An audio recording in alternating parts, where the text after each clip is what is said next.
que você já sabe, mas eu vou te lembrar, não deixe de participar do Manhã no Ar com a gente. Manda pra cá sua sugestão de reportagem flagrante, alguma coisa que esteja acontecendo aí perto da sua casa, do seu trabalho, tá vendo alguma coisa errada no seu bairro, por exemplo? Manda pra cá pra gente. Conta pra gente que a gente vai buscar, tentar arranjar junto com você a solução. É só enviar uma mensagem de áudio ou de vídeo pro nosso WhatsApp, que é 992258767. Você também pode mandar as suas sugestões através da página do Facebook. Aproveita, vai lá, fica por dentro de todos os detalhes, curte, que a gente adora a participação de você, como você sabe, né? Agora vamos direto lá para cima pro RC Coop, que já está sobrevoando nossa cidade.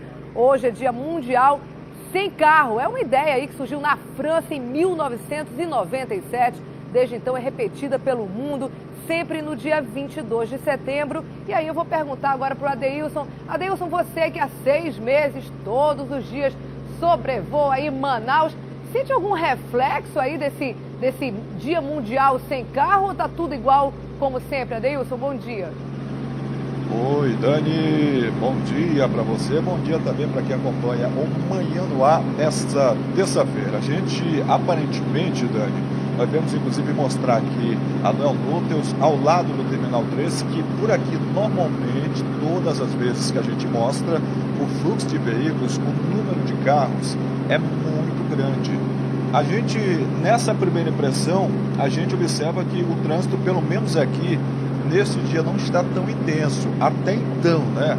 A gente observa aí, como o Alex mostra, aqui embaixo, no sentido zona norte da capital do Amazonas, e lá em cima, do lado do Terminal 3 mesmo, a gente observa que é no sentido centro de Manaus. Um pouco mais intenso o fluxo de veículos ali, como a gente mostra, mas se a gente comparar com os outros dias que normalmente a gente passa por aqui, ainda o fluxo de veículos não é tão intenso nessa data, hoje, o Dia Mundial Sem Carro. E essa data, Dani, ela foi criada realmente, como você falou, em 97, sendo adotada por vários países europeus já no ano de 2000.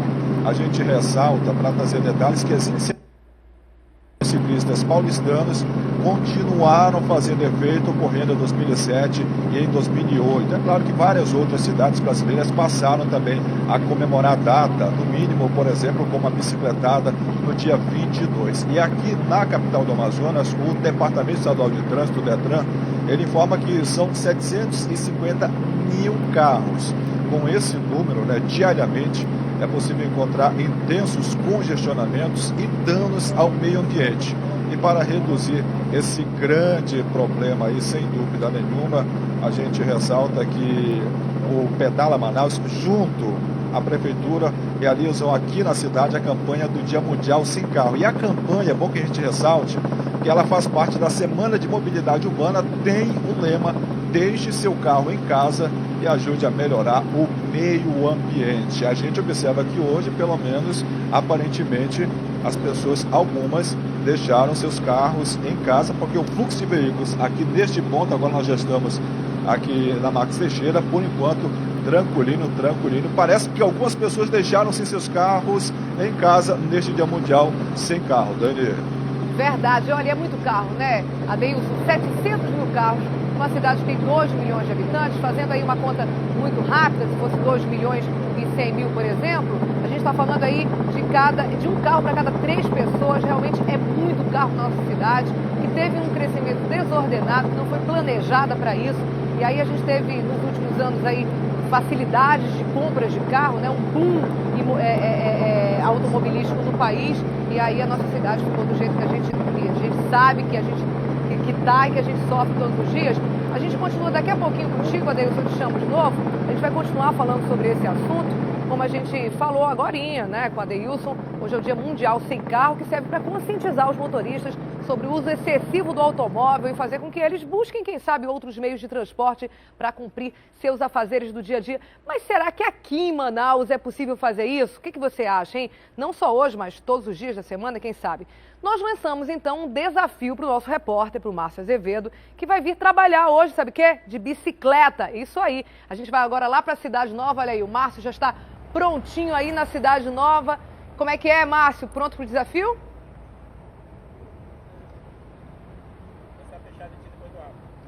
Então, Dani, prontíssimo para o desafio. Já estamos aqui devidamente equipados, capacete, luva, uma sapatilha especial aqui que é para poder fazer a pedalada render mais.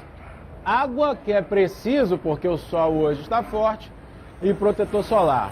E a gente vai sair daqui, o percurso é de mais ou menos 12 quilômetros. Se fosse uma pedalada normal, que eu fosse sair daqui para a TV, eu levaria entre 30 e 40 minutos no máximo. Mas como a gente vai tentar interagir com você, vai mostrar os nossos amigos aí no trânsito parado, engarrafado, a gente deve demorar um pouquinho mais. Mas a ideia é essa, é mostrar como a bicicleta, como esse modal facilita muito o deslocamento. Obviamente, você vai fazer uma atividade física logo que amanhece, você vai chegar suado no seu trabalho, é preciso que o seu trabalho lhe dê essas condições, tenha um vestiário para você poder tomar um banho, porque senão não adianta você ir de bicicleta, que você não vai trabalhar todo sujo, fedorento, ninguém quer trabalhar ao lado de alguém assim. Mas o que acontece? Olha, a gente vai, Dani, sair daqui, vai para o trabalho, lá toma um banho e continua a vida normal. Quem pode fazer isso, fica essa dica, porque você já chega no trabalho, como se você tivesse passado pela academia, já fez uma atividade física, chega lá bem motivado para trabalhar. Agora, o desafio 1 é o trânsito, porque esse é um trecho que não tem ciclofaixa, não tem ciclovia, a gente vai disputar espaço com os carros na lateral, a ideia é onde tiver calçada, a gente vai para a calçada, para evitar o risco, né? Porque entre a gente cruzar com o pedestre e estar disputando espaço com o carro, a gente prefere fazer isso na calçada. E também o outro desafio, como eu falei, é o calor, porque a previsão é que hoje seja mais quente do que ontem. Ontem já foi o dia mais quente, né, dos últimos 90 anos, e o domingo está mostrando aí, já tem uma lua gigantesca aqui atrás de mim. Você vai ver, olha, a vantagem da bicicleta começa porque a gente pode atalhar, cortar caminho, sempre que possível dá para você atalhar. E a gente vai tentar mostrar aqui em alguns momentos, infelizmente, o nosso câmera vai ficar e eu vou embora. Porque ele é carro, ele vai ficar preso no engarrafamento e eu vou seguir. E aí a gente vai contar com a ajuda, com os olhos do nosso amigo Adeilson, que daqui de onde eu estou já vejo ele rodando ali perto do terminal da Cidade Nova. A gente vai começar o desafio agora, Dani. Cronometra aí. Pede para a produção cronometrar para mostrar em quanto tempo a gente chega mesmo com as paradas, mesmo falando com as pessoas, para a gente ter uma ideia. Eu estou sem relógio, eu não sei que horas são agora, mas a partir de agora começa o nosso desafio. Beleza? Beleza, Márcio Azevedo, 6 horas e 37 minutos. O Márcio está saindo então nesse momento da Cidade Nova e vem aqui para a TV A Crítica, que fica no Aleixo. A gente vai acompanhar o percurso com o Domingos, como ele falou, né, de carro, acompanhando aí o Márcio, e também lá de cima com a Adeilson. O Márcio saiu agora nesse momento aí da Cidade Nova. Vamos acompanhar ao longo do programa inteiro, nesse Dia Mundial Sem Carro, como seria alguém sair da Cidade Nova e vir mais ou menos aqui para a área do Aleixo, onde fica agora a TV A Crítica.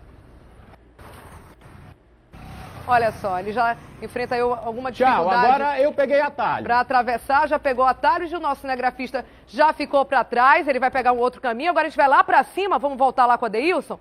Adeilson, me diz uma coisa, você consegue identificar por aí mais ou menos o percurso que o Márcio vai fazer? Qual é, hein? Sim, Dani, sim, a gente vai inclusive estar acompanhando o Márcio Azevedo aqui de cima.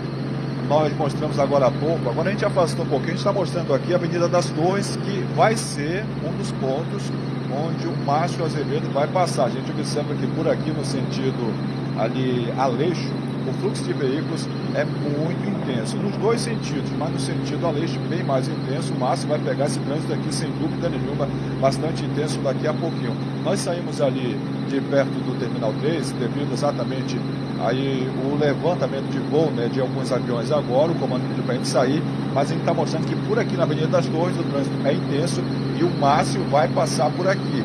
Depois que ele sair daqui, ele vai pegar o encontrão ali na Avenida das Torres com a Alameda Cosme Ferreira até a entrada na André Araújo. A gente considera que até aqui neste ponto, o Márcio vai pegar até que 60 km por hora, pedalando aí, mas quando ele chegar naquele encontrão, aí sim ele vai ter muita dificuldade. A gente vai acompanhar todo esse trajeto do Márcio, saindo ali pela Timbiras, pegando aqui a Avenida das Torres, até a Alameda Cosme Ferreira, cruzando com o André Araújo, e é claro que a gente vai mostrar em detalhes aqui no Manhã no Ar. Estamos de olho aqui de cima no Márcio Azevedo. Daniel. Agora, Adeilson, mudando de assunto por enquanto, ontem foi o dia mais quente dos últimos 90 anos, né? 38,9 de média, claro, em alguns pontos da cidade chegou a ser, inclusive, um dia mais quente, marcou temperaturas maiores do que essa, né, Adeilson? Hoje promete também, né? O dia promete ser um dia bastante quente. Bastante, Dani. Promete-se, como você citou, tivemos aí o dia mais quente ontem, nos últimos 90 anos. A gente observa aí que o tempo já é muito, mas muito mesmo aberto. Tem uma previsão aí de 5 milímetros para chover para hoje, mas a gente considera que com este sol aí fortíssimo, um sol para cada manauara, para cada amazonense, não sei não se essa previsão. Nós temos aí uma sensação térmica de 28, o pôr do sol está previsto para as 17 horas e 56 minutos e a temperatura máxima para o dia de hoje é de 36. Sensação máxima para o dia de hoje é de 40 graus. Nossa, ou seja, vamos ter mais uma vez um dia muito quente.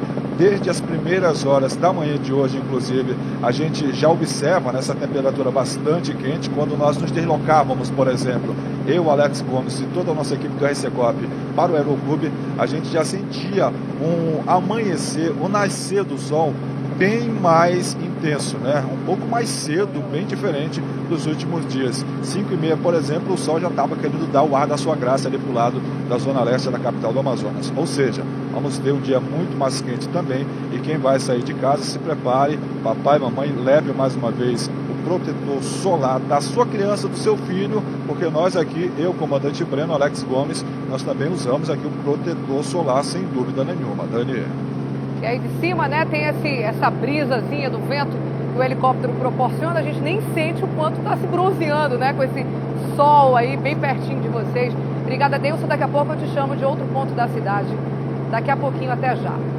E por falar nesse calor intenso, tem ocorrido muitos focos de incêndio em vários pontos da cidade, como a gente vem falando desde a semana passada. Ontem, por volta das 7h30 da noite, um incêndio foi nessa área aí, ó, que a gente mostra agora para você, na área verde do conjunto Morada do Sol, no bairro Aleixo. Assustados, lógico, os moradores tentaram apagar o fogo usando aí o que dava, mangueira, balde de água, do jeito que podiam, né? De acordo com os moradores, é comum encontrar pontas de cigarro e até restos de velas usadas em rituais religiosos nessa área. O Corpo de Bombeiros teria demorado quase 2 horas para chegar ao local, segundo os moradores, mas a assessoria do órgão diz que assim que receberam a chamada, né, os bombeiros seguiram direto para a área indicada. Ainda segundo o Corpo de Bombeiros, só ontem 6 focos de incêndio foram registrados na nossa cidade e segue aí o nosso alerta: não toque fogo no mato de propósito, isso é crime, e tenha cuidado aí com restos de cigarro e velas para não correr tragédias, porque a gente sabe que fica incontrolável numa época seca, né, de muito calor, de calor intenso como essa que a gente está vivendo. Então fica aí o nosso alerta. Vamos ver como é que está o Márcio? Vamos ver em que ponto da cidade, quanto ele já conseguiu se deslocar. Olha aí, o Márcio Azevedo está pegando o atalho. Ainda agora a produção me falou que ele pegou ali um poeiral danado, né? Como ele falou, na Avenida das Flores, aquele trecho que a gente vive mostrando que ainda está em obras, a obra ficou parada um tempo, agora foi retomada aos poucos e a gente sabe que ele pegou aí muita poeira. O Márcio está me ouvindo agora, é isso? Como é que está o percurso até agora, Márcio? Tô te ouvindo, Dani. Tô te ouvindo.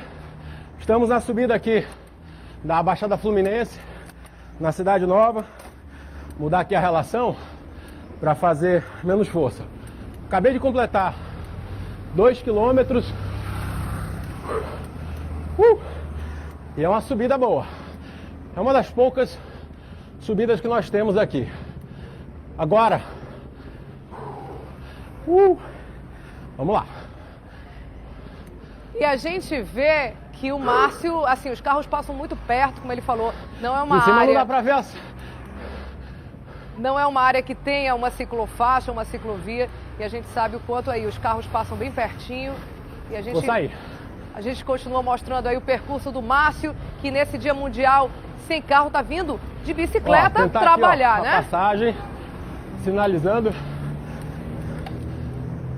A gente vai dividir a tela agora, porque a Deilson tá isso, Dani. bem próximo. Você viu aí aonde o Márcio a tá. gente tem uma dificuldade para cruzar.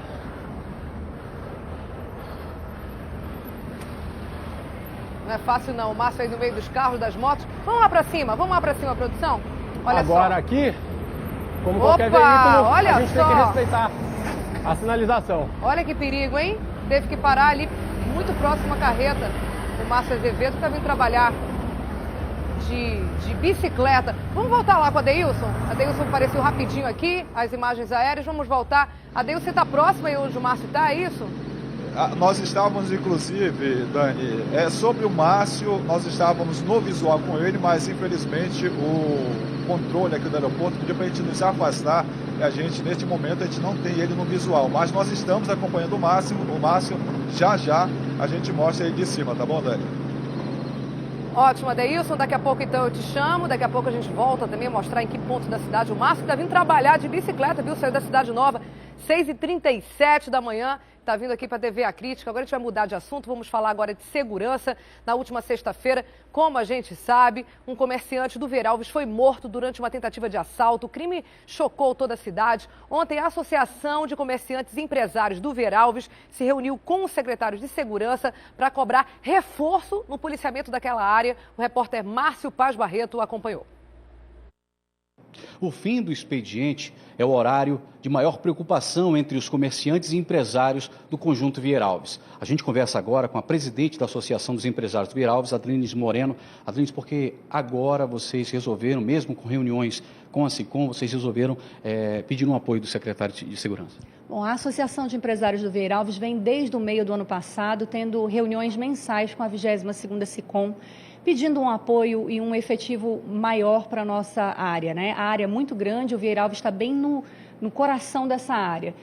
O assassinato do cabeleireiro, do empresário João Paulo, nos chocou muito, mas aqui nós queremos deixar claro que é um fato isolado. Nós temos, sim, roubo de celular, um roubo ali numa parada de ônibus, mas nada que impressionasse tanto quanto esse fato. Os empresários vieram até a Secretaria de Segurança conversar com o secretário, pedindo mais efetivo e também para saber um pouco mais sobre a investigação desse crime. Nós vamos checar o que está acontecendo.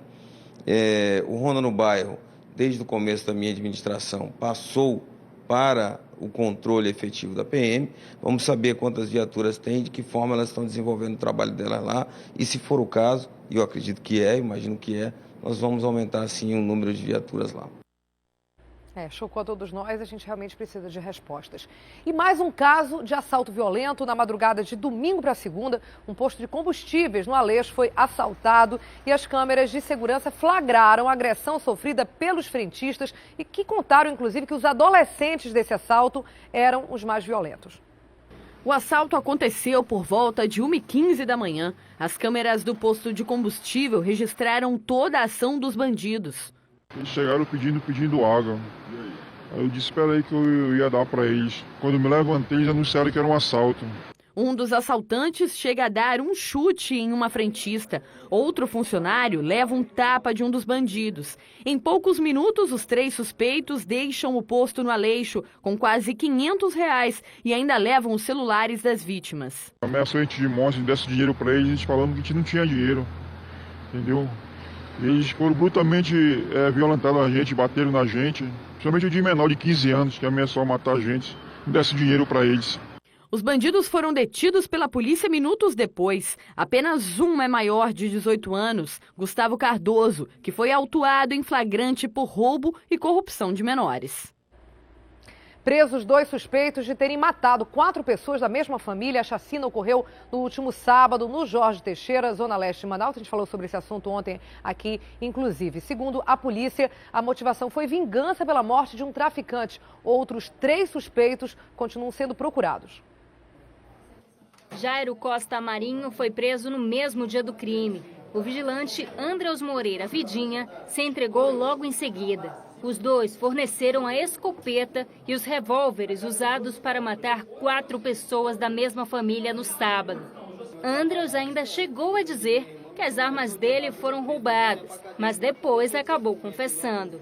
Não executaram efetivamente, mas participaram de alguma forma e responderão nas medidas das suas culpabilidades, por terem principalmente fornecido as armas. 2 delas, a arma longa e 1,38, fornecida pelo Andreus, que é funcionário de uma empresa de segurança da cidade. As fotos dos 3 suspeitos dos assassinatos foram divulgadas pela polícia. Hugo Machado, conhecido como Léo, Leandro Machado, o Peixinho, e Frank Pereira usaram esse carro durante a fuga. Eles tiveram que abandonar o veículo depois de atropelar um mototaxista. Uma adolescente que estava junto com o grupo foi detida e ajudou a polícia a identificar os envolvidos. Não há dúvida nenhuma. Eles estão sendo procurados, né? Já sabem que a polícia está no encalço, obviamente. Tem-se notícia de que o Frank é foragido do semiaberto, está foragido de lá desde o dia 4, crime pelo fato de ser sentenciado pelo crime de homicídio e por tráfico de drogas. Então estamos no encalço deles. Uma hora eles vão cair. E quem os conhecer, ouvirem, né, entrar em contato conosco através do 181 da Secretaria de Segurança ou através dos telefones aqui da Delegacia de Homicídio que está aparecendo para vocês aí na tela.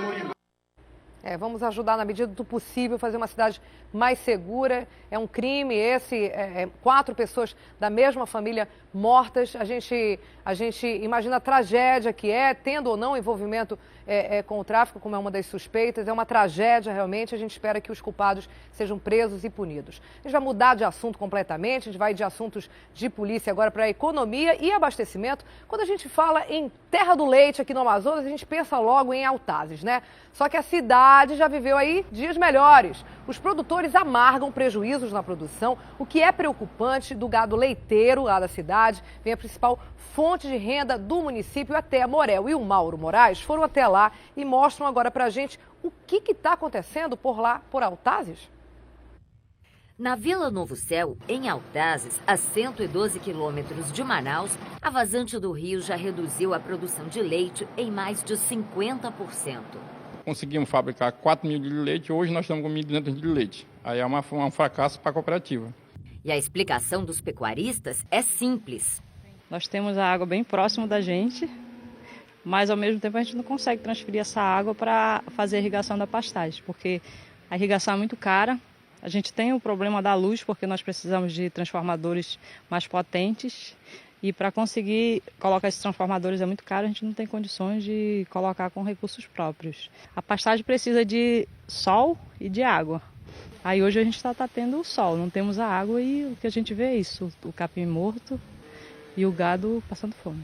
Aqui a gente consegue ter uma exata noção de como a enchente esse ano foi alta. Olha, a água chegou até essa marca, ali na árvore, mais ou menos uns 4 a 5 metros acima do solo. Como demorou muito para secar, essa área aqui, por exemplo, ainda não conseguiu se recuperar. E o gado, sem ter como se alimentar, fica assim, completamente magro.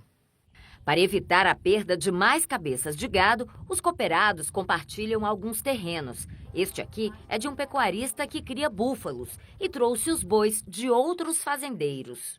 Tem vários, assim, uns 3 donos que já veio com a gente, nós já arranjamos pasto para ele, para o gado dele. Mesmo assim, ainda tem uma baixa na produção do leite? Tem uma baixa boa mesmo. Tipo assim, eu tirava aqui, cheguei a tirar leite, tirar 150 litros, hoje estou tirando 90, né? O gado corre outro risco com a forte vazante, ser atingido pelas queimadas, que se alastram mais rapidamente no capim seco. E se não bastassem tantos problemas, o queijo vendido pela cooperativa, que é pasteurizado, enfrenta a concorrência com produtos feitos sem qualquer condição de higiene. Encontramos uma casa flutuante ao lado de um chiqueiro. O leite aqui é armazenado sem refrigeração. Nós encontramos aqui o lugar onde o queijo artesanal é feito. Olha, isso aqui, ó, é leite e aqui ele está se transformando no queijo. Esse queijo artesanal ele é vendido a um preço muito mais barato. E com um detalhe, a fiscalização não chega aqui para avaliar a qualidade desse produto. Os donos do gado apontam várias soluções para salvar a maior fonte de renda da cidade.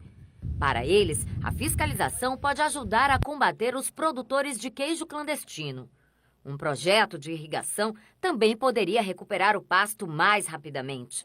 Mas a necessidade mais imediata é a abertura de uma linha de crédito para recuperar a renda perdida e manter os bois com ração. O governo podia incentivar o produtor e incentivar o banco a liberar esse capital de giro para a gente. Se a gente conseguir esse capital de giro, é muito preferível a gente conseguir alguma coisa na cooperativa.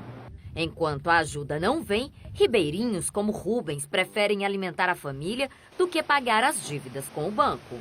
Nós temos um grande financiamento no banco e hoje o banco está cobrando nós e nós não temos como pagar. Não é força de vontade, a gente tem demais, mas nós não temos condições. O boi está magro, toda a alimentação que nós tínhamos nós já demos, né?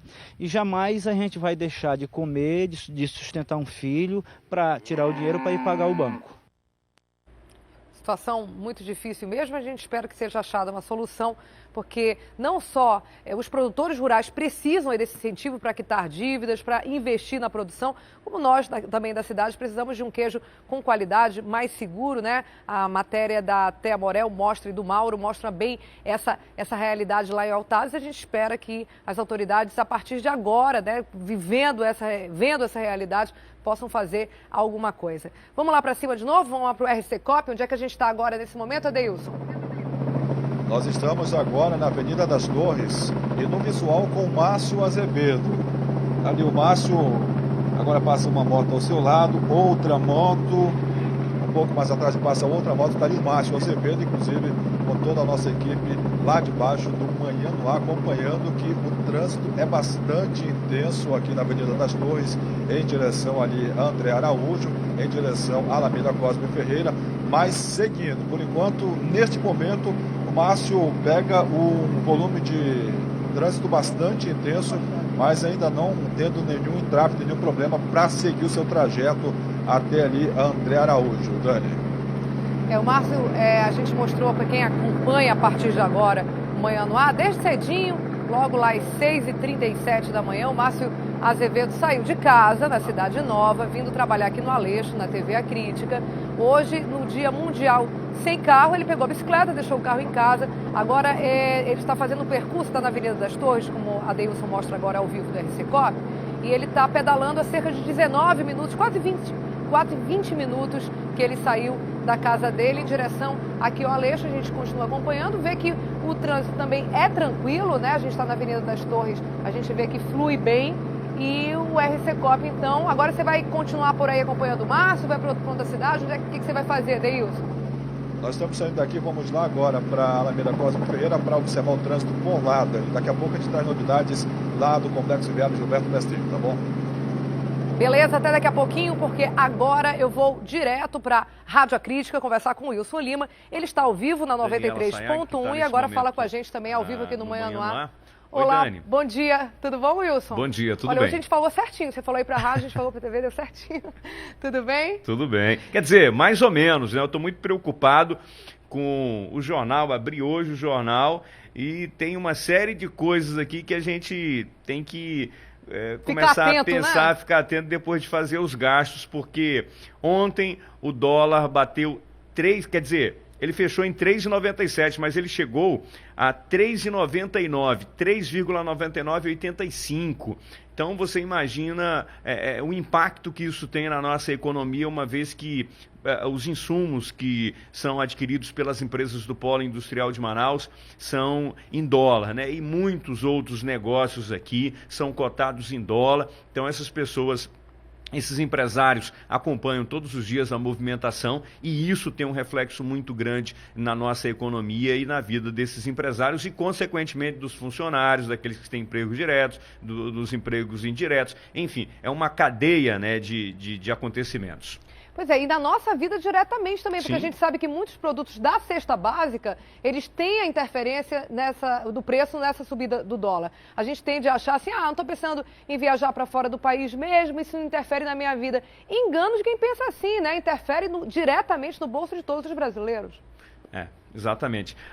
Bom, vamos ficar aqui na expectativa, porque há grande movimentação do Banco Central, né, para que os ânimos se acalmem. E essa história do dólar também tem a ver com a questão política, Daniela Saega, porque dependendo das votações que acontecem no Congresso, há essa movimentação toda no mercado. E hoje deve ter uma movimentação muito grande no Congresso. É porque o governo encaminhou os vetos, né, das propostas que foram encaminhadas pelo Congresso. Ela vetou, teve muita coisa que ela vetou e hoje acontece a análise desses vetos. Inclusive, nessa análise está a questão aqui da SUFRAMA, uma proposta da SUFRAMA que era para o plano de cargos, carreiras e salários para os servidores da SUFRAMA. Foi vetada, essa proposta foi vetada pela presidente Dilma Rousseff, está voltando para o Congresso e aí os parlamentares vão decidir se derrubam ou não esse veto. E o governo, essa é apenas uma das propostas, há outras propostas, e o governo está com medo de perder no Congresso essa batalha. Então há uma movimentação por parte da base aliada para esvaziar o Congresso, não ter quórum suficiente para que esses vetos sejam analisados. Ou seja, há uma grande movimentação hoje no Congresso em função desses vetos que vão ser analisados. São 32 vetos que serão analisados pelos congressistas. A gente sabe que entre esses vetos tem assuntos nacionais, mas esse da Superintendência da Zona Franca de Manaus nos atinge diretamente. A gente vem aí do primeiro semestre de uma greve que durou mais de 2 meses, quase 3 meses, se eu não estou enganada, né, Wilson Lima? Acho que a greve durou, acho que 2 a 3 meses. Foi quase 2 meses. Foi um tempo bastante longo. A gente entrevistou, inclusive, o presidente do sindicato dos servidores da autarquia, que disse, vamos suspender sim a greve, porque a gente acredita, como foi prometido na atuação dos nossos congressistas do Amazonas, para o segundo semestre, que esse veto vai cair. A gente precisa realmente a equiparação, como disse o presidente da associação, da equiparação de cargos e salários com outras autarquias do governo federal. E aí chegou o segundo semestre, esse momento, a gente já está na segunda quinzena de setembro. Vamos ver como é que vai ser a atuação dos nossos congressistas, senadores e deputados, porque eles prometem entrar em greve de novo, caso as reivindicações de cargos e salários não sejam atendidas, né, Wilson? Outros detalhes sobre esse assunto no Jornal A Crítica de hoje, inclusive tem fala aqui do deputado Paulderney Avelino, que é do DEM, que é da oposição. Tem também fala do senador Omar Aziz, que diz estar muito otimista com a possibilidade da derrubada desse veto. E por falar em proposta encaminhada ao Congresso, Daniela Sayag, a CPMF não foi encaminhada para o Congresso. Pelo menos até ontem não havia esse encaminhamento. Não sabe se isso vai acontecer, mas é muito improvável que isso aconteça. Por quê? Porque a base aliada do governo está muito fragilizada no Congresso e é muito improvável que seja aprovada a CPMF, que na verdade esse imposto já existia, é um retorno dele agora, é uma alíquota de 0,20% sobre movimentações financeiras e esses recursos seriam destinados exclusivamente para a Previdência.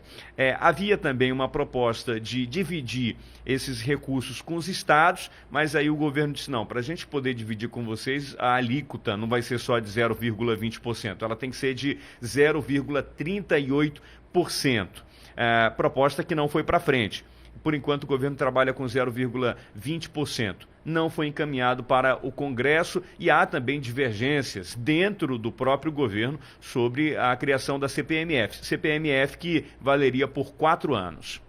E a gente continua acompanhando, Brasília pegando fogo e a gente continua acompanhando, né, Wilson Lima? E por falar em pegar fogo, Daniela Sayag, diga. Eu tenho aqui o outro lado da moeda, né? Porque são as contradições aqui do Amazonas. Enquanto eu tenho um sol muito forte, eu tenho uma falta d'água em alguns pontos da capital. E eu estou recebendo aqui uma informação do Twitter do Manaus Trans de que há uma adutora rompida eu acho que deve ser uma tubulação secundária, né? Mas enfim, há muita água na Avenida Tefé nesse momento no sentido centro, oposto ao Manaus Trans. Vamos fazer o seguinte, vamos pedir para o Adeilson sobrevoar.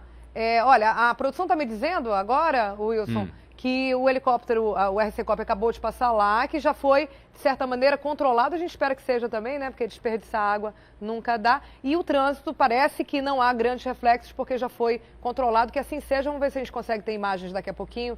E o Adeilson mostra para vocês também, tá bom? Então tá certo. Obrigada por hoje, Wilson, e até amanhã. Muito obrigado, Dani. Até lá. Olha só, a gente tem então, produção, Adeilson sobrevoando. A gente tem ele sobrevoando algum ponto da cidade. Adeilson, sobre essa adutora, na verdade, é um cano, né, uma linha secundária de água que teria estourado na Tefé. Você sobrevoou? Como é que está por lá? Sim, Dani, nós acabamos de sobrevoar por lá. é um cano secundário mesmo, como citou o Wilson Lima, é quase em frente ali ao Manaus Trans, no sentido centro da cidade de Manaus, mas o trânsito por lá não é prejudicado. A gente chama a atenção aí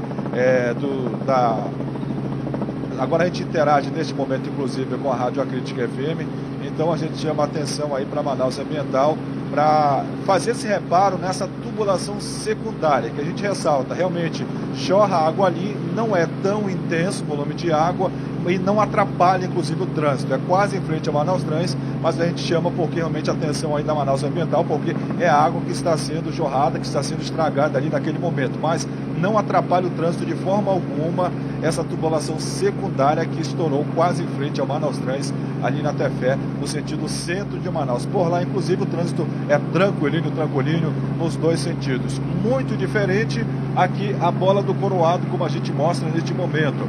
Para quem ouve também na Rádio Acrítica agora, o fluxo de veículos é muito intenso para quem vem da Avenida das Torres. O mesmo acontece também para quem vem da Alameda Cosme Ferreira em direção aqui ao Complexo Viário Gilberto Mestrinho. A gente observa aí que na Bola do Coroado, alguns pontos aqui de lentidão, mas até que quando o condutor chega, entra na bola, dá para fluir um pouquinho, é claro, que já pega uma lentidão descendo ali para General Rodrigo Otávio e aqui para André Araújo. O trânsito na entrada da André Araújo, aqui embaixo, até que é tranquilo.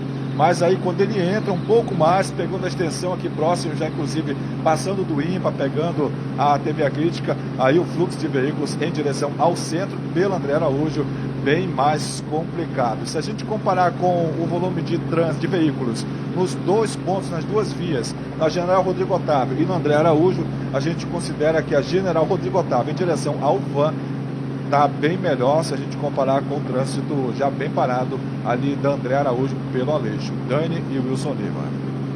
Obrigada, Deilson Buquerque. Daqui a pouco a gente chama de outro ponto da cidade, então.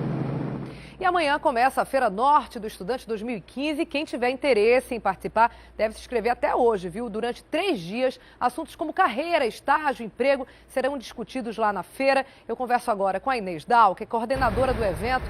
Bom dia, Inês. Um prazer recebê-la aqui no Manhã no Ar. Eu tenho uma pergunta para vocês que todo mundo vai se identificar com isso que eu vou fazer. Chega um ponto da vida da gente, quando a gente é adolescente, a gente tem que tomar uma decisão de vida, né? Qual carreira seguir, qual caminho tomar. Que época difícil da vida da gente ali pelos 14, 15, 16 anos. Como é que a feira pode ajudar nessa dúvida, Inês? Bom dia. Bom dia, Daniela. Bom dia, telespectadores. Muito obrigada pelo convite. É verdade, Daniela, todo mundo passa por isso.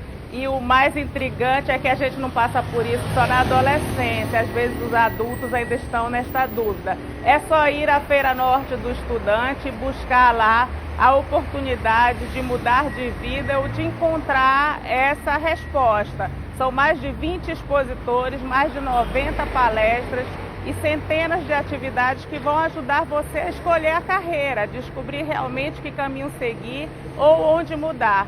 E o mais importante de tudo é que é tudo grátis. Você vai lá, tem que se inscrever, né? E aí, a partir daí, você participa das palestras gratuitamente?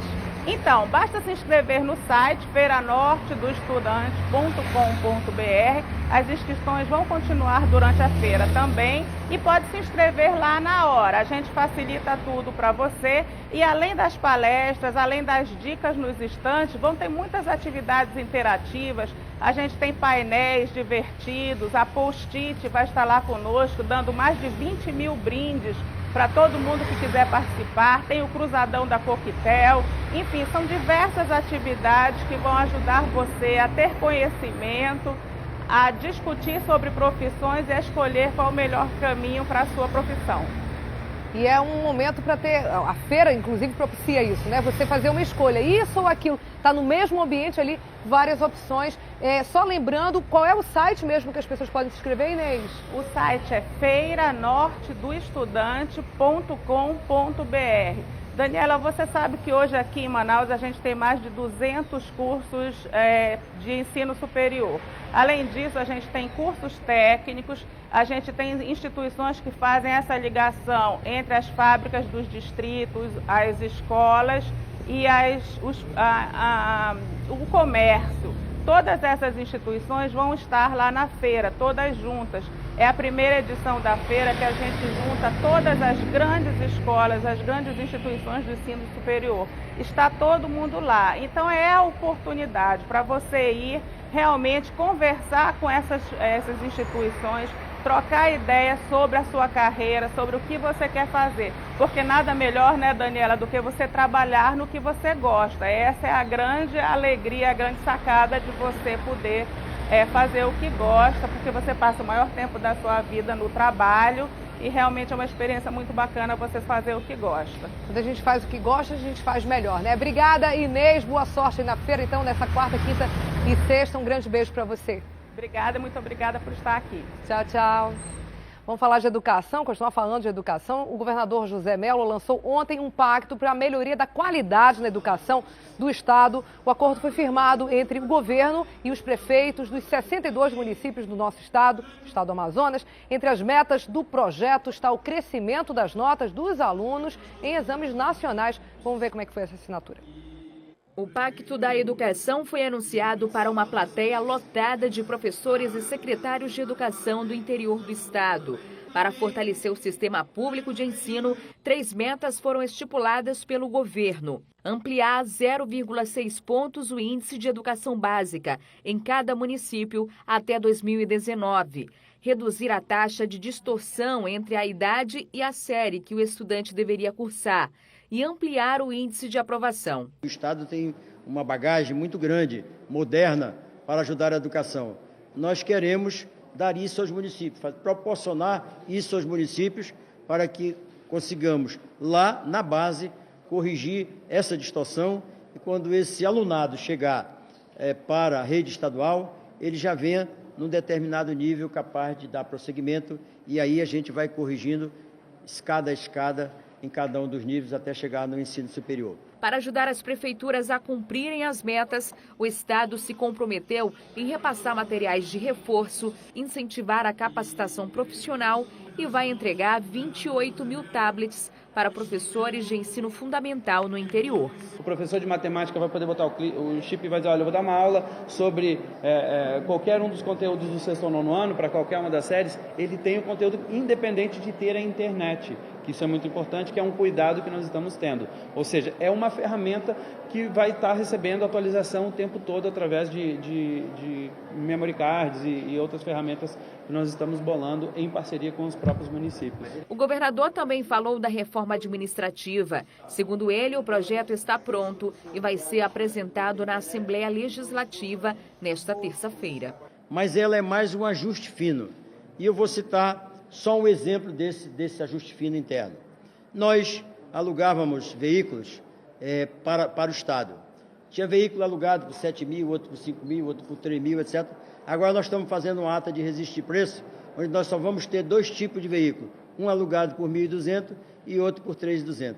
Só aí é uma economia que vai girar em torno de 10 milhões de reais. Vou citar um outro caso.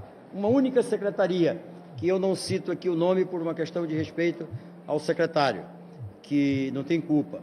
Uma única secretaria, num simples exame da folha de pagamento, vai ocasionar uma economia de 50 milhões ano, numa única secretaria do Estado. Então, o novo censo que nós vamos fazer na rede vai ser fundamental para isso.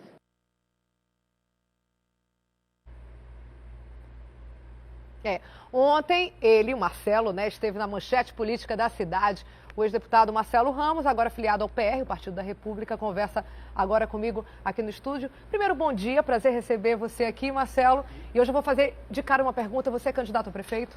Então, Dani, eu sou pré-candidato a prefeito. Nós precisamos respeitar a legislação eleitoral. A legislação eleitoral tem os seus prazos, mas é óbvio que alguém que na eleição passada para o governo teve 17,5% dos votos em Manaus, em condições absolutamente desiguais com os outros concorrentes, tenha legitimamente a pretensão de ser candidato. E mais do que isso, que 174 mil pessoas, mil manauaras, que acreditaram em mim como alternativa para o futuro do Estado do Amazonas, desejem que eu me apresente como alternativa também na próxima eleição. Mas isso nós vamos decidir no momento certo, no momento que a legislação eleitoral autoriza. Nesse momento da sua vida, ano passado, exatamente um ano atrás, você apoiava e era apoiado por Marina Silva. Agora você entrou no PR, que tem como presidente nacional do partido o Alfredo Nascimento. Marina e Alfredo, quando ambos eram ministros do governo Lula, estavam em lados totalmente opostos em vários pontos, sobretudo da infraestrutura, do asfaltamento da BR-319. Essa mudança, você acha que traz algum reflexo ideológico ou é uma mudança estritamente partidária? Como é que você lida com isso? Está com a Marina, agora está com o Alfredo? Dani, eu entendo que é uma contradição e as pessoas também percebem isso. Eu tive, tenho e terei contradições com o Alfredo. Agora, o sistema partidário brasileiro é um sistema frágil, em que as pessoas que têm legitimidade eleitoral não conseguem espaço para disputar a eleição, porque as máquinas partidárias são controladas por pessoas sem legitimidade eleitoral. E no Brasil, ninguém disputa eleição sem partido, ninguém disputa eleição por partido que não existe, ninguém disputa eleição por partido que não lhe quer candidato e ninguém disputa eleição por partido que não lhe deixa filiar.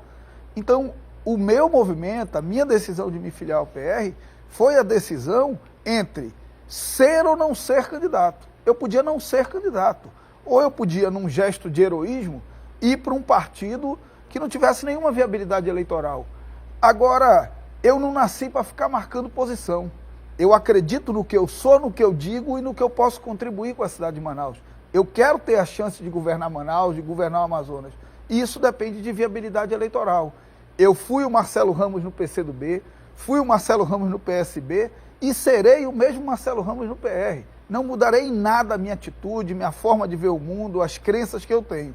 Agora, obviamente, Dani, você falava aqui daquela idade de 14, 15 anos, o caminhar da vida faz a gente amadurecer também. E eu, durante muito tempo, fiz uma pregação como se só eu tivesse valor, como se só eu pudesse resolver tudo. E o tempo vai chegando e a gente vai amadurecendo e percebendo que ninguém pode prescindir de ouvir outras pessoas, inclusive quem pensa diferente de você.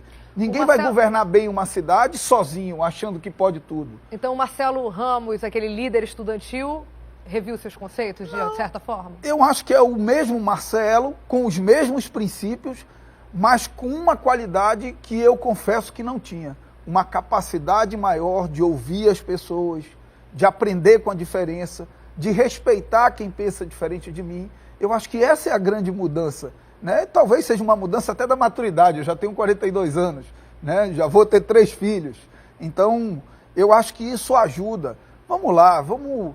Às vezes eu critico muito os políticos do passado e acho que eles podiam ter feito muito mais por Manaus do que fizeram, mas se você olhar para trás, a cidade sem o Serafim era a cidade sem o Proerd, sem uma escolha democrática de diretores, sem nenhuma creche, ele fez uma creche. A cidade sem o Alfredo era a cidade sem o médico da família, com visita domiciliar. Mesmo o amazonino tem lá o seu legado, a carreta da mulher, o leite do meu filho. Então, todos que passaram têm o seu legado. Agora, não há dúvida de que é possível fazer muito mais na cidade de Manaus. Para fazer muito mais, é preciso modernidade, eficiência e qualidade na gestão. Infelizmente, a cidade hoje é governada com a mesma cabeça dos anos 80. Mas a cidade é outra, a economia é outra, a sociedade é outra. Nós precisamos encher de gestão e modernidade a Prefeitura de Manaus e o Governo do Estado. A gente vai já falar dessa questão da gestão atual do prefeito Arthur Virgílio, mas antes eu queria tocar em 2 pontos da tua fala anterior, eu queria resgatar esses pontos. Uma é sobre a campanha do ano passado, né? Você, sem dúvida nenhuma, deu o tom dessa campanha, né? Inclusive com essa votação que você teve muito expressiva, 174 mil, você falou? Foram 179 mil votos no Estado. Quase 180 mil votos, sem dúvida nenhuma, foi determinante isso para levar a eleição para o segundo turno, né? O que nunca tinha havido antes no Estado, uma eleição de segundo turno para governo, e essa tua votação com certeza fez com que levasse para segundo turno. Agora, muitos dos teus eleitores, se não a maioria deles, investiu exatamente no Marcelo que fazia diferença, naquela alternativa para os políticos mais antigos, que anos estava aí no cenário político do nosso Estado. Você não teme que com essa decisão da tua entrada no PR, esses teus eleitores se sintam, de certa maneira, órfãos? Eu acho que uma parte dos eleitores, Dani, efetivamente não entende, se assusta, se preocupa, Agora, todos que têm dialogado comigo, e eu procuro dialogar com todo mundo, entendem que a minha decisão era simples. Era não concorrer à Prefeitura de Manaus, ou concorrer só para marcar posição, ou buscar um projeto que tenha viabilidade eleitoral. As pessoas querem me ver tendo oportunidade de um dia governar Manaus, de um dia governar o Amazonas, e elas sabem que para isso é preciso partido político, porque ninguém disputa eleição sem partido. E vamos lá, que partido político no Brasil não tem problema? Ou contradições. Né? Ou contradições. O prefeito Arthur é o culpado pelo Aloysio Nunes estar envolvido na Lava Jato? Não é. O Zé Ricardo é culpado pelo José Disseu estar preso? Não é. O Serafim é culpado pelo Júlio Delgado estar sendo agora denunciado na Lava Jato? Não é. Então, todos os partidos têm contradições. O sistema partidário brasileiro é frágil, é burocrático, precisa ser refundado.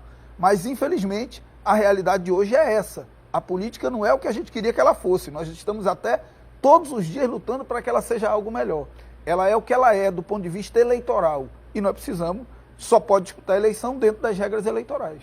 Marcelo, você citou vários ex-prefeitos, né? Você falou do Amazônia, do Arthur na gestão anterior, do Serafim, do próprio Alfredo, mas você não citou o Eduardo Braga. E aí a minha pergunta em relação ao Eduardo, nos debates que a gente viu para o governo, você tinha sempre uma fala muito veemente, muito forte em relação ao então senador, agora ministro Eduardo Braga. Uma das falas assim, mais fortes diz respeito à Polícia Federal. Você disse em determinado debate que ele era cliente e você era parceiro da Polícia Federal. Qual a sua opinião sobre o ministro? Ela continua mesmo ou mudou? Não mudou nada. Não mudou minha opinião sobre o Eduardo Braga, não mudou minha opinião sobre o Alfredo, não mudou minha opinião sobre o Serafim, sobre o Amazonino. Eu acho que eles contribuíram com a história de Manaus e do estado do Amazonas, mas nós precisamos dar um passo à frente, nós precisamos pintar de modernidade a nossa cidade, nós precisamos pintar de futuro a nossa cidade, nós precisamos fazer a transição geracional na nossa cidade. A TV A Crítica está preparando a sua transição na direção da TV. Todos os grupos econômicos estão preparando a sua transição. E a política não aceita a transição. O Caba está com 70 anos e está querendo se manter no poder como se ele fosse eterno. Para um político de 70 anos, o maior legado que ele pode deixar para a história é construir a transição e não se perpetuar no poder. Porque o Drummond dizia que a vida é uma imposição, né? E a morte, infelizmente, também é. Ela vai chegar para todos nós. Então, nós precisamos ter a grandeza de preparar a transição. E aí, como a política não prepara a transição, Dani, você gera um descompasso. Você tem uma economia do século XXI, uma sociedade do século XXI e uma política com políticos com a cabeça no século XX e os pés no século XIX. Então, a política que deveria impulsionar a vida privada, estimular o empreendedorismo, entender que quanto melhor a empresa funcionar, facilitar a legalização das empresas, facilitar que o cidadão possa pagar os seus impostos, ela vira um atrapalhador de novos negócios.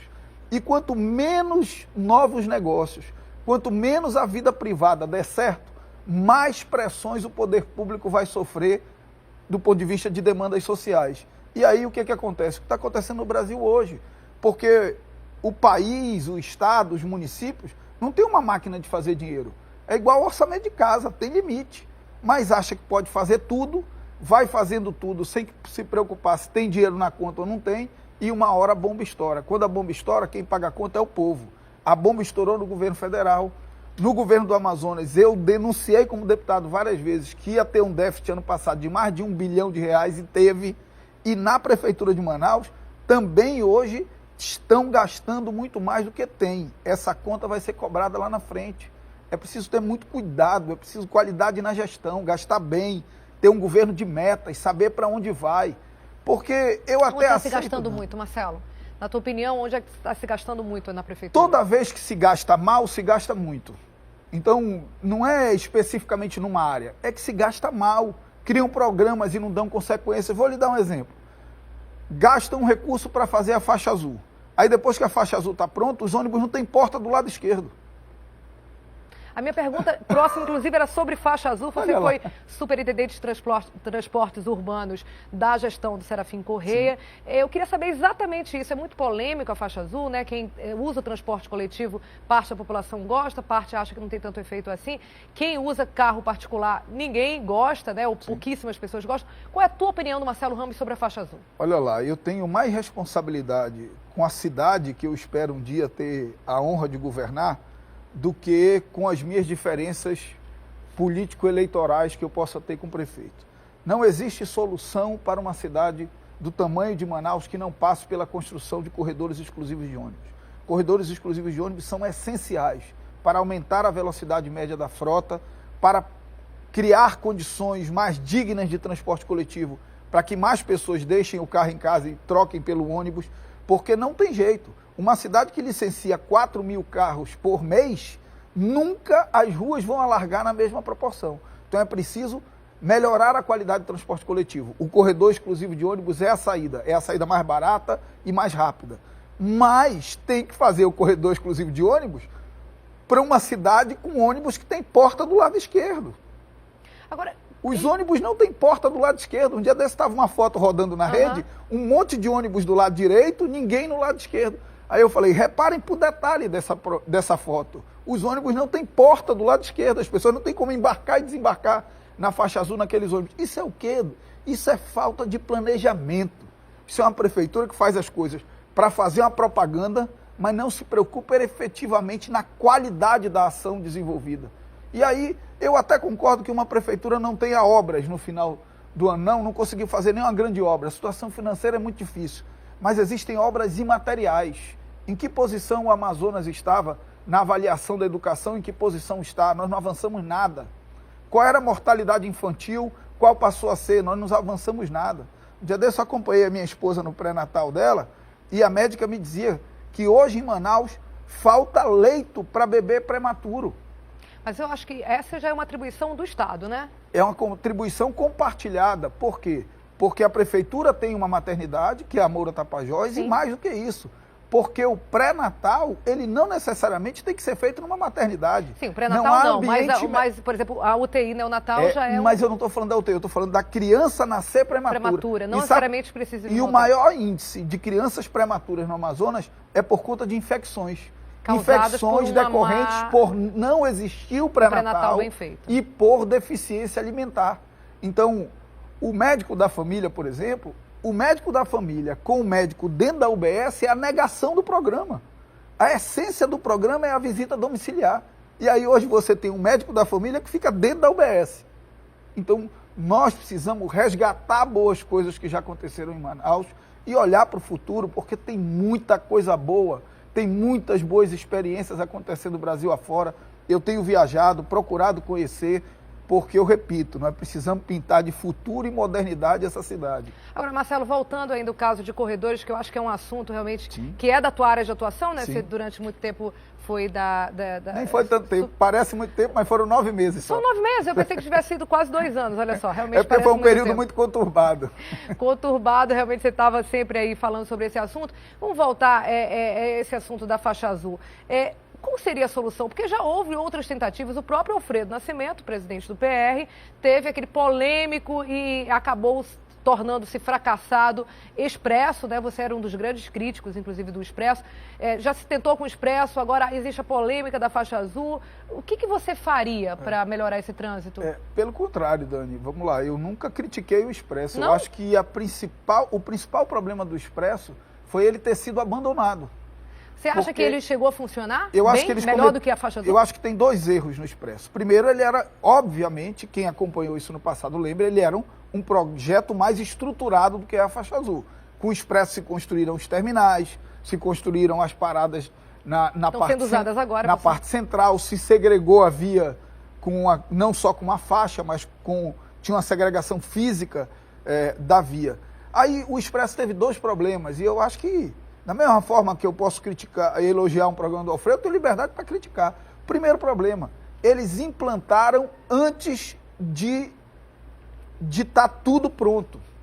Porque o Alfredo foi virar ministro e acabou querendo lançar antes de sair da prefeitura. E acabaram lançando antes de ter preparado todas as condições e de ter concluído todas as obras e de ter a quantidade de ônibus articulados necessários para aquela mudança, porque o expresso não é só o corredor exclusivo, é também diminuir a quantidade de linhas de ônibus bairro-centro e a maioria das linhas fazer o trajeto bairro-terminal e do terminal grandes linhas troncais em ônibus articulados. Então não é só a faixa. Então acho que o primeiro erro foi esse, foi ter se assodado na implantação. E o segundo erro foi ter abandonado. Já da gestão que do Carijó. Que deu a sequência. A gente está falando de trânsito, Marcelo, e você sabe, está acompanhando o Marcelo desde cedo aqui, o Manhã no Ar, aqui no estúdio. O Márcio Azevedo acabou de chegar aqui na TV A Crítica, a produção está me informando agora. A gente tem imagens, então, do Márcio chegando, olha só. O Márcio, nesse momento, são 7 horas e 29 minutos. O Márcio saiu lá da Cidade Nova, da casa dele, às 6 horas e 37 minutos e acabou de chegar nesse Dia Mundial sem carro. É isso, Márcio Azevedo? Olha aí. O Márcio está andando errado. O ciclista tem que andar no mesmo sentido do carro. Ah, é? Eles estão, tá? Ele atravessou. Parou, conversou com motoristas.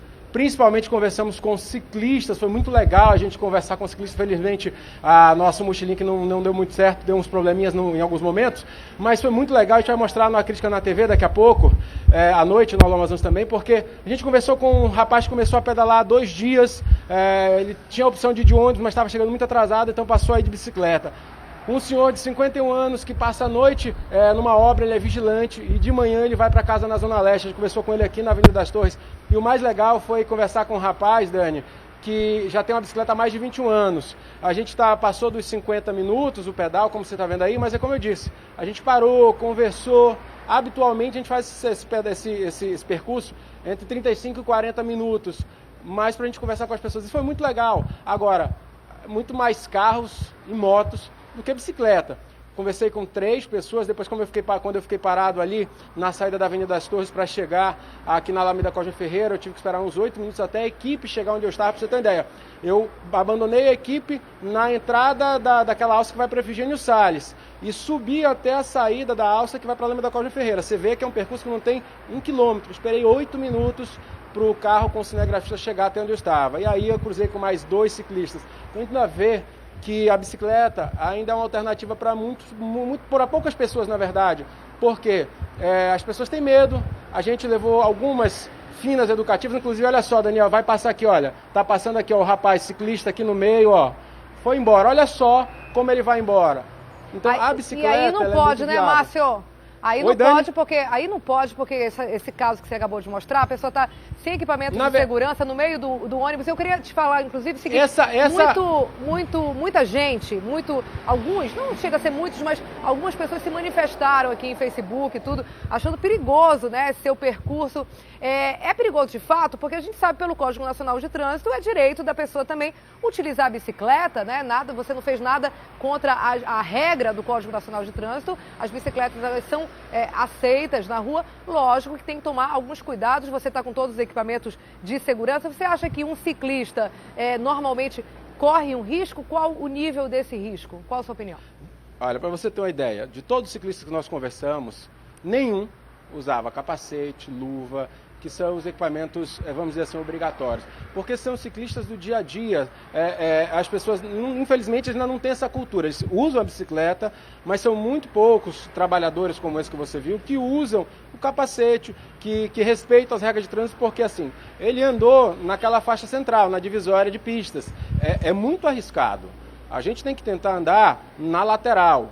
Na lateral, geralmente, a gente pega a fina. O trânsito estava parado, então ele viu essa oportunidade. Não é o certo, mas a grande realidade, a gente hoje em Manaus, nas nossas vias, os ciclistas, eles pedalam dessa maneira. É muito raro, hoje, na verdade, é a minoria de quem usa equipamento de segurança, que é essa nova geração de ciclistas que usa a bicicleta também como um esporte, como um momento de lazer. Geralmente, a gente observou aqui, quem usa ela para o dia a dia, como um meio de transporte, não usa o capacete, não usa a luva. E, de fato, se torna arriscado porque se ele cai, ele pode machucar a mão.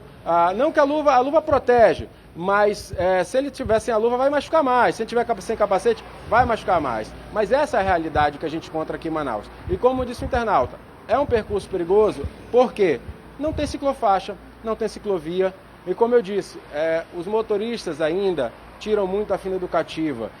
Motorista de ônibus, a gente, graças a Deus... Hein, Márcio? O que é essa fina educativa que você tanto fala, hein? Vou mostrar aqui o seguinte para vocês. O que o Código de Trânsito diz é o seguinte: a distância mínima para o ciclista é o seguinte, ó. Dá para mostrar aqui, Daniel, um braço esticar, 1,5 m. Menos do que isso aqui é a chamada fina educativa, que o motorista passa tirando o fino da bicicleta para, tipo assim, botar o ciclista no lugar dele, para ele se ligar que ali não é o espaço dele. Não. A via é o espaço do ciclista. Isso aqui está no Código Brasileiro de Trânsito, é um meio de transporte, e quando ele está na pista, ele tem que se locomover como tal. Não pode andar na contramão, tem que andar no fluxo dos carros, tentar respeitar as normas. E o motorista também. Somos o menor. Olha, minha proteção é a minha pele e meu osso. O carro tem uma lataria. Então, o que os motoristas têm que entender é isso.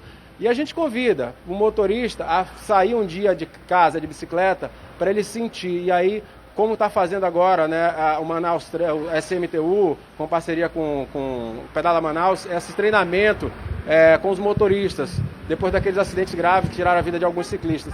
Porque muitos passaram a entender que a bicicleta é arriscado, mas se você fizer com cautela, com prudência, respeitando as leis de trânsito, dá para vir tranquilo. Nós viemos, não é a primeira vez que a gente faz esse percurso, e assim como eu, hoje tem muitas pessoas fazendo isso também. Algumas, como a gente viu aquele rapaz, ainda sem os equipamentos de segurança, porque a bicicleta é o principal meio de transporte dele, e outros também é lazer, que tem a bicicleta, não usam no dia a dia, mas aproveitam hoje para pedalar também. Fica a dica aí, Dani. Vamos pedalar mais tarde? Eu, você, Josi, nossa produção aqui, Luana, Mariá. Vamos pedalar, vamos começar aí pelo trecho menos complicado, né, Márcio?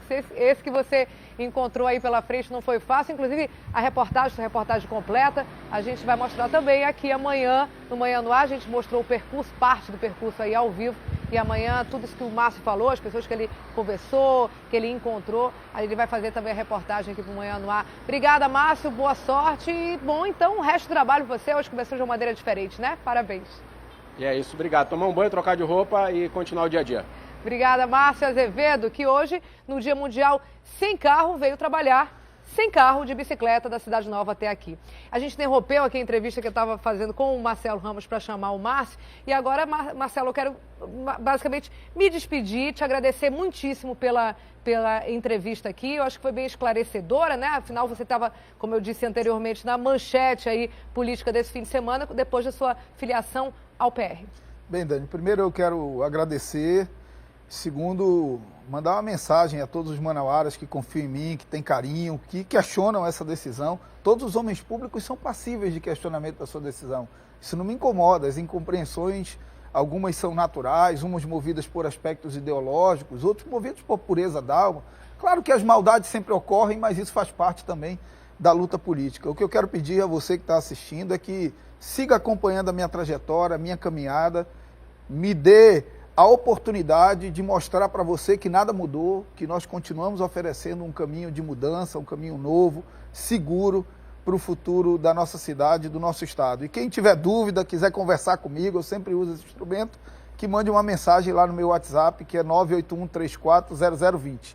Eu vou dar aula agora de 8 até 11h40, mas depois da aula eu vou estar disponível de novo para conversar com você. Um grande abraço, muito obrigado, Dani. Parabéns pelo programa. Obrigada, Marcelo Ramos. Olha só, a gente agora vai fazer um intervalo aqui no Manhã no Ar, são 7h37 e volta daqui a pouquinho com o noticiário de esporte e também tudo para essa semana aí do turismo. Tem muita gente, muito evento de graça, tem uma série de eventos que você não perde por esperar. Daqui a pouquinho a gente mostra onde é que você pode ir, levar os seus filhos ao longo dessa semana, conhecer melhor a nossa cidade, como o turista faz e tudo de graça. Sai daí não, a gente volta em instantes. 7h41, estamos de volta aqui no Manhã no Ar. E como você já sabe, amanhã estreia a nova temporada de A Fazenda, às 10 horas da noite, aqui na TV A Crítica Record. 16 novos famosos vão disputar o prêmio de R$2 milhões. E quem comanda o programa agora é ele, Roberto Justus. Vamos ver como é que vai ser. Tem coisa que só acontece na Fazenda. Não se meta na minha vida. Se correr, o bicho pega. Aqui, ó. O irmão desse aqui, ó. Ai, meu Deus. E esse aqui é o irmão desse aqui, ó. Prepare-se para a nova temporada. Eu tô solteira, sempre gostei de meninos mais novos. Como você acha que vai ser lá dentro da Fazenda? Um olho no gato e o olho no peixe. A estratégia aconteceu mesmo? Não faço muito questão de amizade, não. Vocês estão achando que vai ser moleza, né? Eu não tenho apego com nada. Não sei se vai ser muito fácil aguentar essa pressão pra todo mundo. Vale tudo pra ganhar 2 milhões de reais. Eu tô entrando com um objetivo, que é o de ganhar. E vem cheia de novidades. Roberto! Tudo bem? Cara, eu tô perdido. Onde fica a Fazenda da Record? Ih, você tá longe. Tá vendo a estrada aqui, ó? Você vai indo. Aí você chega lá. Obrigado, amigão. Capricha lá, hein? Deixa comigo. Ih, compadre, é o Roberto Justo. Sim, compadre, ele tá entrando no mato. E esse povo da cidade é esquisito mesmo. É amanhã a estreia da nova temporada de A Fazenda. Muita novidade por aí. E dia 27 de setembro é comemorado o Dia Mundial do Turismo e em celebração à data durante toda essa semana, Manaus recebe uma série de atividades. Inclusive hoje tem visitação gratuita em alguns pontos turísticos da nossa amada cidade. Quem vai explicar melhor pra gente é o secretário Bernardo Monteiro de Paula. Bom dia, secretário. Quais são os lugares, hein, Bernardo, que as pessoas vão poder ir hoje de graça? Bom dia. Bom dia, Daniela. Nós temos o Teatro Amazonas, nós temos Paço da Liberdade, Bosque das Ciências, o SIGS, tudo isso em parceria com todos esses órgãos para poder ofertar hoje, amanhã e depois de amanhã, até quinta-feira, visitação gratuita à população manauara. Bernardo, tem muita gente, por exemplo, em relação ao Teatro Amazonas, que quer conhecer, sabe que é nosso símbolo, mas fica, ai meu Deus, o teatro talvez não seja para mim um lugar tão bonito. O teatro é nosso, né? O teatro é do povo, né, Bernardo? Sem dúvida, o Teatro é do Povo. Eu quero até agradecer ao Dr. Roberto Braga, que disponibilizou, liberou o acesso de forma gratuita para a população manauara, está visitando nessa semana do turismo. E assim como o Teatro Amazonas, o Bosque da Ciência é fantástico, nosso Paço da Liberdade, é o centro que ressurge. É muito importante essa visitação, Daniela. Bernardo, agora o que acontece também de forma comum é que às vezes a gente viaja, quando a gente vai para alguma outra cidade, seja no interior do estado do Amazonas, outra capital do país, a gente logo corre para ver os pontos turísticos, bater foto, selfie, e às vezes a gente não vivencia isso na nossa própria cidade, né? Às vezes a gente diz assim, tá ali, sempre à disposição, posso ir qualquer hora, a pessoa cresce, o filho cresce e não leva nunca. Hoje pode ser uma boa oportunidade, de graça sempre é melhor. É verdade, a gente tem o Mercado do Lisboa também, que é um ícone. Recentemente tem sido um dos pontos mais visitados no nosso turismo. E Manaus que passa a ser essa capital com interesse mundial. Depois da Copa do Mundo, o TripAdvisor nos colocou como a capital da América Latina em ascensão ao turismo. Então são diversos pontos expressivos. Manaus cada vez mais está preparada para o turismo. Ponta Negra pronta e muita infraestrutura por vir para transformar Manaus, num momento de crise como esse, num grande destino turístico. De graça é hoje, né? Mas ao longo da semana vai haver até o dia 27 programação para estimular as pessoas a fazerem turismo dentro da própria cidade? Sim, nós teremos visitação hoje e amanhã de forma gratuita. Na quinta-feira tem um programa de turismo solidário. Escolas municipais estarão visitando esses pontos. Sexta-feira, no Café Teatro, um seminário de turismo em parceria com a UEA, de 9 da manhã até as 8 da tarde, das 8 da noite, para discutir novos caminhos para o turismo na nossa cidade. Obrigada, Bernardo Monteiro de Paula, pela iniciativa. Eu acho que a cidade só tem a ganhar com isso, né? Incentivar que as pessoas conheçam, porque a gente sabe que quando a gente conhece, a gente ama e a gente cuida. Brigadíssimo, obrigada pela sua presença aqui no Manhã no Ar e a gente aqui na torcida para que todo mundo compareça bastante em todos esses eventos. Valeu, Bernardo. Obrigado. Abração, bom dia para você. Agora chegou a hora de falar de esporte com a Carol Queiroz, que está ao vivo direto do estúdio do Craque na TV e fala com a gente agora também no Manhã no Ar. Bom dia, Carol. Bom dia, Dani. Tudo bem por aí? Tranquilinho, tranquilinho, como diz a Deise. Tá certo, então. Dani, é o seguinte, hoje é a partida de estreia do Fast contra o Cruzeiro pela Copa do Brasil Sub-20, viu? Ontem à tarde o time amazonense fez o último treino antes desse jogo. Vamos ver. Todos em campo para os ajustes finais do time. O treino tático comandado por João Carlos Cavalo. Ele que foi técnico da equipe profissional do Fast no ano passado, está há 10 dias trabalhando com o Sub-20. E sempre que eu posso, sempre que eu estou aqui em Manaus, o Darlan sempre me convida para participar da comissão técnica dele. Para mim é um prazer, um privilégio, até porque como amazonense também torço pelo crescimento do nosso futebol e ter a oportunidade de trabalhar com jovens valores, para mim, traz uma importância muito grande também. Para a Copa do Brasil, o FAST vai ter 22 jogadores à disposição. Isso porque chegaram os últimos reforços, como o Lucas Peteca e o Erley, que já se regularizaram e compõem o banco para a partida contra o Cruzeiro. Mas o foco mesmo está num jogador de 1,65 de altura e 60 quilos, o artilheiro Jack Chan. Estamos confiantes no nosso trabalho, sabemos da nossa responsabilidade, sabemos que o Cruzeiro é uma grande equipe, mas graças a Deus a gente está com um trabalho muito forte, então sabemos da dificuldade do adversário, então é impor nosso ritmo de jogo e surpreender na saída de bola. É um jogo histórico para o futebol de base do Amazonas. Eu acho que a garotada está bastante comprometida, está focada no trabalho, estão cientes da responsabilidade deles, que nesse jogo eles não vão defender não apenas o nome do Fast Club, como o nome do nosso estado. É muita coisa que está em jogo. Eu acho que por tudo que foi trabalhado nesses 20 dias depois da Copa Norte, temos tudo para fazer uma grande partida e conquistar um resultado positivo e levar essa vantagem para Minas Gerais. E se por aqui, mesmo depois de 1h30 de treino, o sol foi apenas um detalhe, para a equipe adversária foi um problema. O Cruzeiro cancelou o treino desta segunda-feira por causa do calor. A gente achou melhor ficar mais descansando no hotel. Fizemos um trabalho, na verdade, dentro do hotel, um trabalho mais ali da questão de academia, que exigiu menos dos atletas, então a gente preocupou mais nessa questão de recuperação e descanso para amanhã tá bem descansado para fazer uma grande partida. Sorte do Cruzeiro que essa partida não vai ser às 3 da tarde, como foi o treino, né? Que teve que ser cancelado aí por parte do Cruzeiro por conta do calor, que eles não aguentaram. Mas enfim, Ouvi hoje, falar, então, Carol, que eles foram pra piscina, inclusive, né? Foram pra piscina, fizeram o trabalho de academia no ar-condicionado, né? Porque realmente ontem estava muito quente, né, Dani? Verdade. Muito quente mesmo. Para eles que ficam ali no campo, muito expostos, né, ao sol, que não tá acostumado, sofre mesmo. Que eu diga os termômetros, né? 38,9, dia mais quente, 90 anos, Carol. Nossa. Pois é, muito quente mesmo. A equipe do FAST foi lá, treinou direitinho, 1h30. Tá aclimatado, tá aclimatado. Os meninos do FAST estão aclimatados.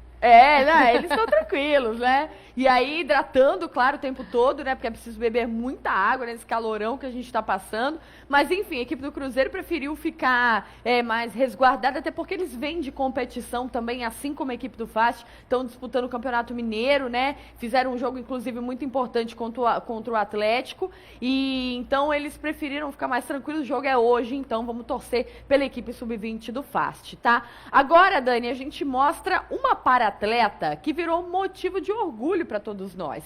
A Laiana Rodrigues, que foi prata nos Jogos Pan-Americanos de Toronto, vai realizar mais um sonho na carreira dela, viu? Integrar a seleção brasileira de vôlei sentado nas Paralimpíadas do Rio no ano que vem. Foi ainda na adolescência, depois de uma dengue hemorrágica, que Laiana adquiriu a deficiência. E dessa dengue hemorrágica manifestou a síndrome de Guillain-Barré, que é um tipo de deficiência, um tipo de síndrome que você não tem como pré-diagnosticar. E ao adquirir, fiquei com sequela, né, na perna direita, a atrofia. Hoje, graças a Deus, eu consegui reverter pelo menos 80%, mas ainda puxo a perna. Então, existem certos movimentos que eu não consigo mais executar para continuar com o voleibol olímpico. O problema que limitou os movimentos de Laiana também trouxe a ela uma de suas maiores conquistas: fazer parte da seleção brasileira de vôlei sentado. Eu fui selecionada para fazer um curso, né, de capacitação, treinamento, já que trabalho com pessoas com deficiência também. E participando desse curso de voleibol sentado, eu conheci o presidente da Confederação Brasileira, que é o Mauri Ribeiro. E quando ele me viu a altura de 1,82 m, ele logo perguntou, né? Você já praticou algum esporte, alguma modalidade esportiva? Já havia percebido a deficiência?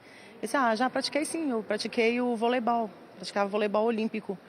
E ele prontamente disse, poxa, que tal fazermos um teste na seleção brasileira? É com orgulho que ela exibe a primeira medalha defendendo o Brasil, a prata nos Jogos Pan-Americanos de Toronto. Mas não para por aí. Laiana já recebeu a convocação para as Paralimpíadas do Rio no ano que vem. Eu já fui no Rio agora fazer o experimental, né? O teste experimental para a Olimpíada e Paralimpíada 2016.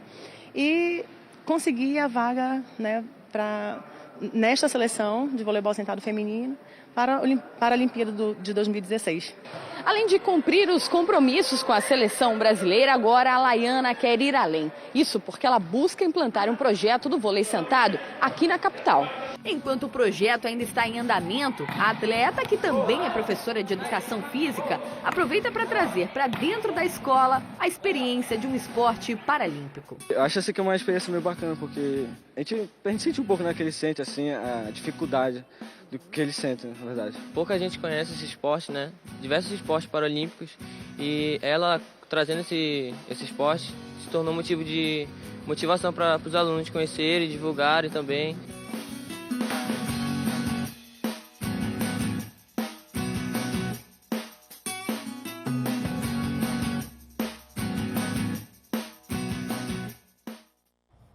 Dani, quero rapidinho mandar um beijo muito grande para a Laiana, que é um amor de pessoa, tem uma espiritualidade incrível e está desenvolvendo um trabalho muito bacana com os alunos aí da rede pública, né, onde ela é professora de educação física, e também agora, né, na seleção brasileira de vôlei sentado. Espero que ela tenha um futuro muito promissor aí na seleção, que ela faça bons jogos e nos represente muito bem nas Paralimpíadas do ano que vem. Aliás, por falar nesse assunto, Paralimpíadas, Olimpíadas, estou lembrando aqui, Dani, que é o seguinte: Portal A Crítica, a página do Crack, está trazendo uma matéria muito bacana hoje com o Sandro Viana, né? Ele que é um super atleta aí nosso do atletismo, vai tentar mais uma Olimpíada, né? A Olimpíada do Rio no ano que vem, tá tentando uma vaga, ele que corre nos 100 metros rasos, a prova nobre do atletismo, ficou de fora do Pan-Americano por meio centésimo, Dani, né? E agora tá tentando aí a marca, o índice olímpico, para poder nos representar nas Olimpíadas do Rio no ano que vem. Ele é o único atleta do atletismo amazonense